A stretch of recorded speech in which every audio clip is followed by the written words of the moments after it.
Hello टाकूस, कैसे हो आप लोग। होप करता हूँ कि सब लोग बढ़िया होंगे। ये बैटल का हाइप कब से था और इस हाइप को रियलिटी में सच में बदला गया है। तुम लोग गॉडजिला वर्सेस किंग कॉन्ग की बात कर रहे हो। No sorry, but this battle is more excited, amazing, interesting और बहुत बड़ा। द बैटल ऑफ योंकोस वर्सेस न्यू जनरेशन। तो आज हम बात करेंगे वन पीस चैप्टर 1002 के बारे में, four emperor versus new generation. और स्पेसिफिक हो जाए तो 2 योंकोस वर्सेस 5 सुपरनोवा और वर्स्ट जनरेशन मेंबर्स। ये पूरा मांगा सिर्फ 13 पेज का है। इतना शॉर्ट होने के बावजूद इट वाज फायर। लाइक ये 1001 से बेटर था और काफ़ी कमाल का था। स्पेसिफिकली जब बिग मॉम अपने अटैक्स को इंडियन गॉड्स के नाम देती है। मतलब हम इंडियंस तो उस वक्त अपने कल्चर का रेफरेंस सुन के हैरान हो गए थे। मतलब Oda using it right now, fantastic, मजा आ गया। इस चैप्टर में लूफी का डिटर्मिनेशन, जोरो का किलिंग अटैक और किलर कितना स्ट्रांग है, ये सब के साथ और भी बहुत कुछ देखने को मिलता है। बट आगे बढ़ने से पहले ये बता दूं उनको जो वन पीस की मांगा नहीं पढ़ते हैं, that this video is spoiler for you. तो अब अभी जाना चाहते हो तो चले जाओ और कंटिन्यू करते हो तो बहुत ज़्यादा वेलकम है। तो अब बिना ज़्यादा टाइम वेस्ट करते हुए लेट्स गो।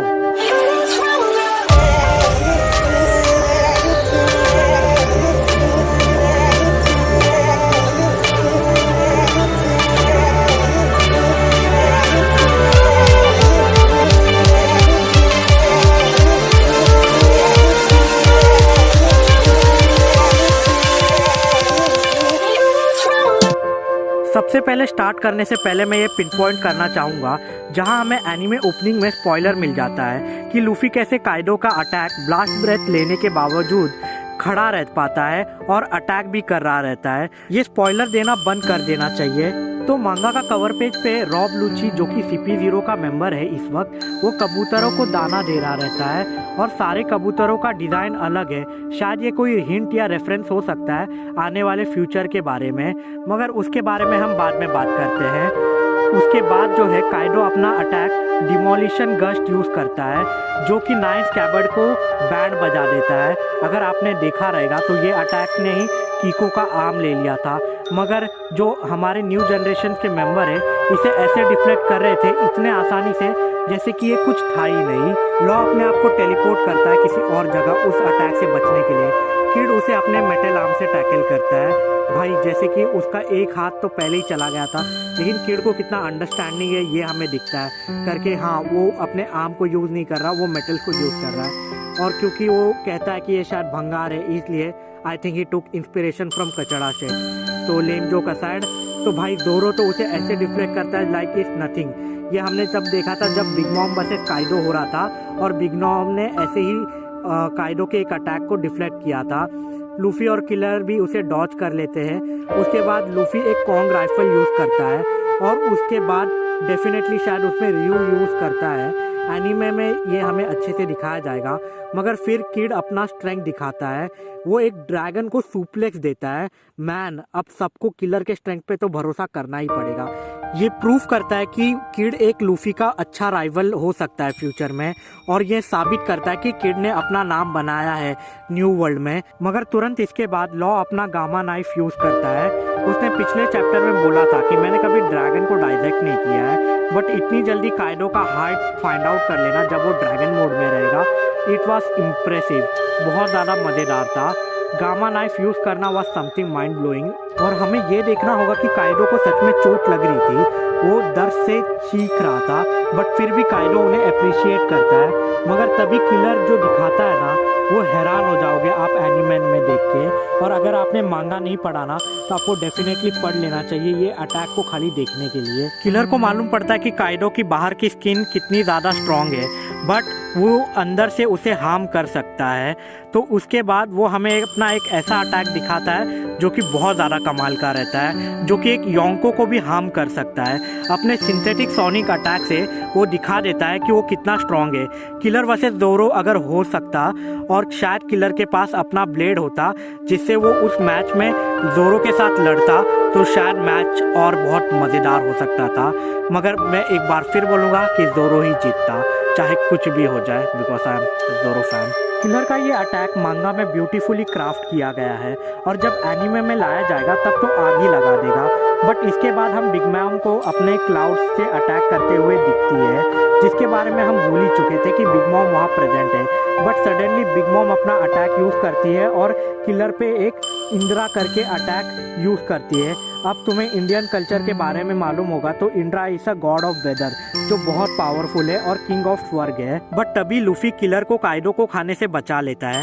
बिग मॉम कहती है कि जब तक तुम लोग खुले आसमान के नीचे हो तब तक तुम मुझसे बच नहीं सकते, जो दिखाता है कि बिग मॉम यहाँ काइडो से ज़्यादा पावरफुल दिख रही है। भले सारे अटैक अभी काइडो अपने पे ले रहा है और बिग मॉम पे अब तक कोई भी अटैक नहीं हुआ है, बट फिर भी बिग मॉम यहाँ बच्चों जैसा बिहेव ना करते हुए वो दिखा रही है कि वो कितना यहाँ पर कॉन्फिडेंट है, कनिंग है और पावरफुल बीस्ट दिख रही है। मगर इसके बाद जोरो ट्रैफल्गर से मदद मांगता है उसे ऊपर पहुँचाने के लिए, ताकि वो काइडो से लड़ सके। ट्रैफल्गर को सर्वेंट जैसा महसूस हो रहा रहता है, मगर फिर भी वो थोड़े नखरे दिखा के जोरो की मदद करता है, जहाँ काइडो अपना ब्लास्ट ब्रेथ यूज करने वाला रहता है। मगर तभी जोरो किनेमॉन का अटैक यूज करके फायर ब्लास्ट को कट कर देता है लूफी को बचाने के लिए। लूफी वहाँ पर अप्रिशिएट करता है जोरो को उसको बचाने के लिए, और इसके बाद वो मोमेंट आता है जहाँ पर सारे फैंस हैरान हो जाते हैं, क्योंकि काइडो अब तक पहली बार सीरीज में किसी अटैक को अपने पे नहीं लेता और उससे बचता है, और उस अटैक को बचने के लिए एक दूसरा योंग को बोल रहा रहता है लाइक हेल वो अटैक कितना ज़्यादा पावरफुल होगा कि बिग मॉम भी उससे डर गई। जोरो जब अपना attack one sword style flying dragon blaze use करता है तब काइडो को पता चल जाता है कि वो कोई ऑर्डिनरी स्वॉर्ड नहीं है, और वो उस अटैक से बचता है। और बाद में वो जो अटैक है वो बड़े से स्कल के एक सिंग को काटने में कामयाब होता है, और वो दिखाता है कि जोरो कितना पावर हाउस है। वो काइडो को ना ही इंजर कर सकता है बट उसे हराने का भी दम रखता है।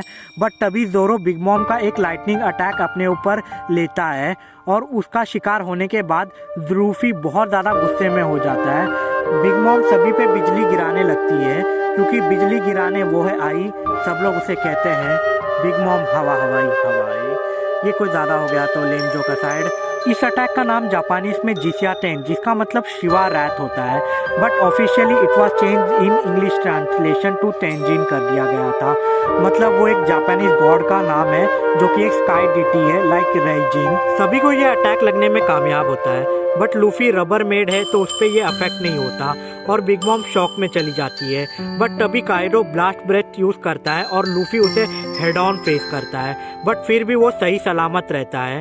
काइडो को ये कोई ट्रिक लगता है और वो भी शॉक हो जाता है, बट नहीं, लूफी बोलता है कि ये शेयर गट्स है, और उसके बाद वो एक धमाकेदार कॉन्ग गैटलिंग काइडो पे लगा देता है, और शायद ये कॉन्ग गैटलिंग रूयू कंटेन करेगा और ये ज़्यादा इम्पैक्ट भी करेगा काइडो पे। ओवरऑल चैप्टर छोटा होने के बावजूद बहुत कमाल का था। सबने अपना बेस्ट दिया और सबने अपना कमाल के अटैक्स दिखाए, और उसमें लूफी की ब्रेवरी की, वो इतने अटैक खाने के बाद भी वो दो योंको को फेस कर रहा है, वो भी हेड ऑन, और अटैक भी कर पा रहा है। एक बात वन पीस की मुझे हमेशा याद रहती है कि जब भी पायरेट्स बैटल कर रहे रहते हैं और वो हारने लगते हैं तभी वो बिट्रेल कर देते हैं एक दूसरे को। तो क्या यहाँ पर बिग मॉम बिट्रे कर सकती है काइडो को और काइडो पे ही अटैक कर सकती है?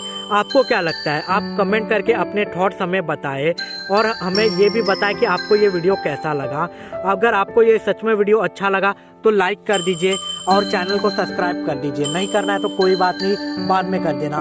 बस एक काम कर दो भाई यार, ये शेयर कर दो अपने कोई भी वन पीस फैंस को, या कोई भी आपके दोस्त रहेंगे जो वन पीस देखते रहेंगे या मांगा पढ़ते रहेंगे, तो बस उसे शेयर कर दो। इतना सा काम कर दो। तो तब तक आने वाली वीडियो तक थैंक यू, सायोनारा।